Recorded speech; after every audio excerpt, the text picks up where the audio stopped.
Hi guys, welcome to Bible Breakdown. We're doing Psalms chapter 16. So this Psalms is titled Confidence in the Lord, a Miktam of David.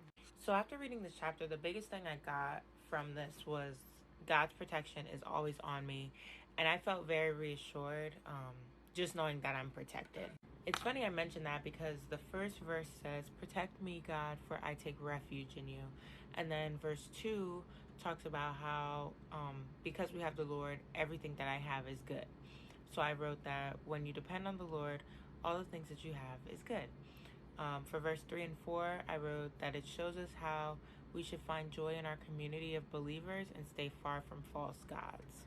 Verse 3 talks about how holy people are noble, and it says, "All my delight is in them." And then verse 4 talks about how we shouldn't be partaking in things with other gods.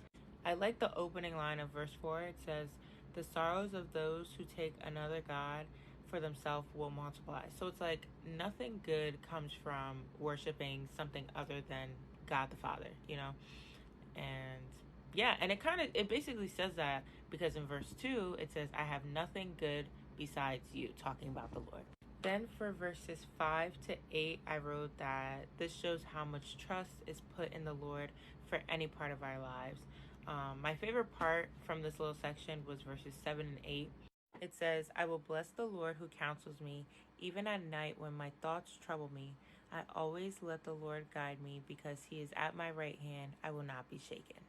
Then to emphasize on the trust factor of this, my Bible, it has a footnote for verse 7. It says at the bottom, "I place the Lord in front of me always." So it's like God is the one that's guiding me because I trust him with my life.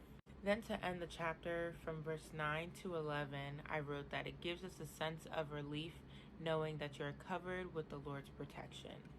I know the Bible is very intentional with the words that they choose, and for this chapter to be titled Confidence in the Lord, I feel like it was written perfectly to show the confidence we should have in the Lord.